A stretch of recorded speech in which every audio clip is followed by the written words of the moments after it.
Hey guys, this is Loren again. Welcome back to the channel.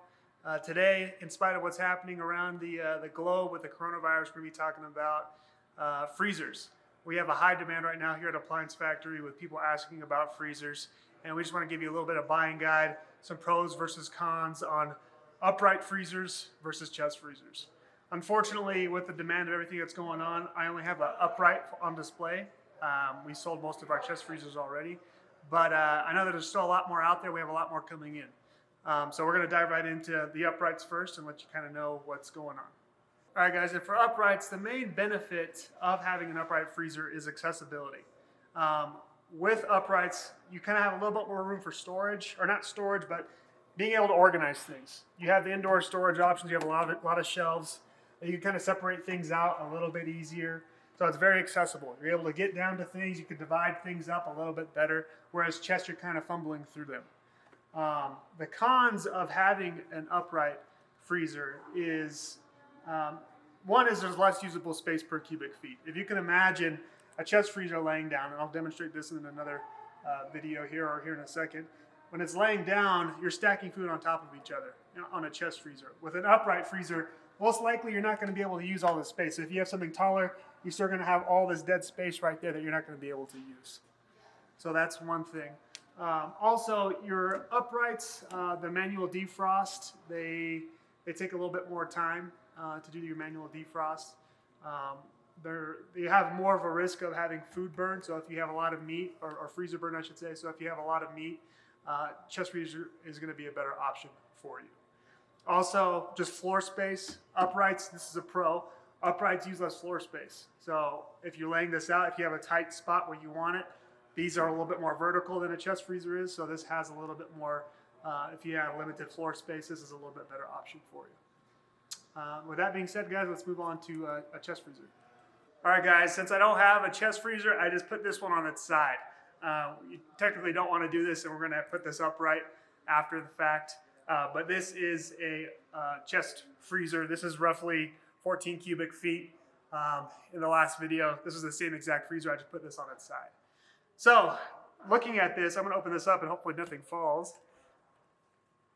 But in your chest freezers, when you're storing things, again, most of your stuff's going to be at the bottom. One of the main things for chest freezers and not having freezer burn is all the cold air stays on the bottom. With an upright, every time you swing open that door, a lot of that cold air escapes. In a chest freezer, that cold air stays on the bottom, so when you open the door, not a lot of cold air comes out. Most of it stays on the bottom. Also, your manual defrost, I kind of spoke about this in the last little segment. Manual defrosts in chests work a little bit better just because all that cold air kind of stays in there, where your uprights, a lot of air escapes. All right, guys, and next bit we're just going to be doing a couple little pros, a couple little buying tips. So we'll see you guys in a second. All right, guys, we're just going to go over a couple little buying tips and just a little bit of educational stuff. First thing is the more you pack your freezer with food, the better. The more air that is in your freezer with dead space, that leaves more warm air and a chance for freezer burn. So you want to pack your freezers with as much food as you can, and you want to kind of keep it that way. Second thing is if you're wondering for how much space do I need as far as cubic feet, really you want to multiply how many people are in your family by 2.5.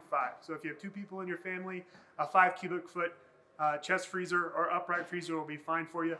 If you have a family of 4 and you're looking at 10 cubic feet, roughly this is 14 cubic feet, so a little too much, but it's just kind of a rule of thumb with what you want to do. Again, you want to pack these as much as you can. Next thing is just some lingo that you might hear when you're shopping, a convertible freezer fridge. So that basically means that a lot of these have, these are more common in uprights, is that you could have a convertible setting to where it could be a freezer or a fridge.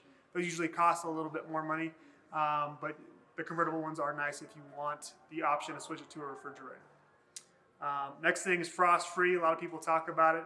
Basically what that means is these automatically defrost, so the temperature gets a little bit lower or higher in these once a day. So what happens is the frost that's on the side, it's going to kind of melt just a little bit. There's only a couple degrees of fluctuation in the temperature, just enough for that side wall to freeze if the food stays cold.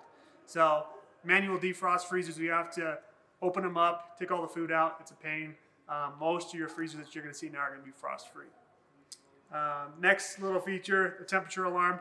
This is something I do recommend. Most of them have them now where actually have an alarm reset button. So if you have these on, this will actually let you know that, hey, there's a temperature problem. Your temperature has gone up and you need to take a look at it. So that's kind of nice, especially if you're not going into it that often.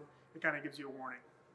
A lot of these have turbo freeze, turbo cool options to where it'll cool down faster, especially if you're just stocking the fridge up for the first time. Last thing is freezer locks. This is pretty common on the sides of your units, depending on if you have little kids around or maybe you want to keep the husband out from getting food. You can lock this. It's going to actually lock the unit and you can have the key for later. But thanks guys, stay safe out there, and like and subscribe.